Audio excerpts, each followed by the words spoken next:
300 வருஷத்துக்கு முன்னாடி பழனி கோயில் பண்டாரங்களால பூஜிக்கப்பட்ட இடம். அது சைவ பண்டாரங்கள்னு பேரு. அந்த சைவ பண்டாரங்கள் பூஜிச்ச காலத்துல அது போகரால பிரதிஷ்டை பண்ணப்பட்ட சிலைன்னு தலவரலாறுல இருக்குது.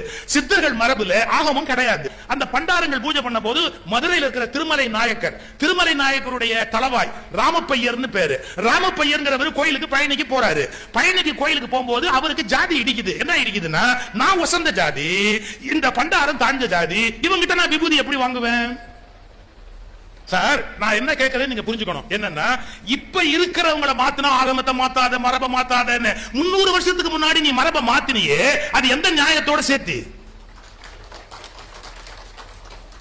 300 வருஷத்துக்கு முன்னாடி யாரை கேட்டு நீ மரபை மாத்தின? அது பண்டாரம் பூஜை பண்ணிட்டு இருந்த கோயில்.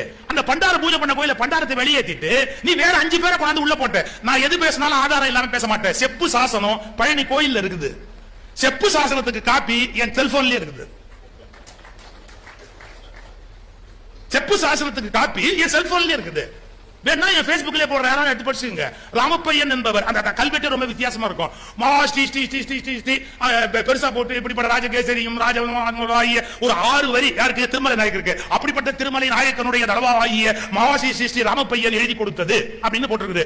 300 வருஷத்துக்கு முன்னாடி பாவம் பண்டாரம் பூஜை பண்ணிட்டு இருந்தவங்க எல்லாம் கோயிலை விட்டு வெளியே தட்டிட்டு நீ வேற ஆள உள்ள கூட 5 பேரை போட்ட. இப்ப என் கேள்வி என்ன தெரியுமா? இப்ப 2 பேரை கவர்மெண்ட் போட்டா நீ கோர்ட்டுக்கு போற, ஜட்ஜி பதறாரு, உடனே அந்த 2 பேரை வெளியே தள்ளி இந்த 2 பேரை உடனே அப்பாயிண்ட் பண்ணுங்கற, மரபை மாத்தாதேங்கற, ஆகமத்தை மாத்தாதேங்கற. யாரை கேட்டு 300 வருஷத்துக்கு முன்னாடி நீ பண்டாரத்தை மாத்துன? யாரை கேட்டு பண்டாரங்களை விலைக்கிட்டு அந்த இடத்துல வேற ஜாதிக்காரனை கொண்டாந்து நீ பூஜைக்கு போட்ட? அந்த அத்தாரிட்டி உனக்கு யார் கொடுத்தா? அப்ப என்ன அர்த்தம் அப்படின்னு கேட்டா, இந்த உலகத்தில் தமிழனை யார் வேண்டுமானாலும் விலக்கி விட முடியும், ஆனால் மற்றவர்களை யாரும் விலக்க முடியாது என்கிற ஒரு வர்ண பேதம் இந்த நாட்டில் கொடுமையாக நிலவிக் கொண்டிருக்கிறது. சும்மா எதுக்கட்டாலும் ஆகமா ஆகமா ஆகமம்னா உங்க சௌரியத்துக்கு மட்டும்தான் ஆகமமா? மற்ற இடத்துல எல்லாம் ஆகமத்தை பார்க்க மாட்டீங்களா? இது என்ன தர்மத்தோட சேர்த்து 5 பேர் வாழ்க்கையை கெடுத்தீங்களே.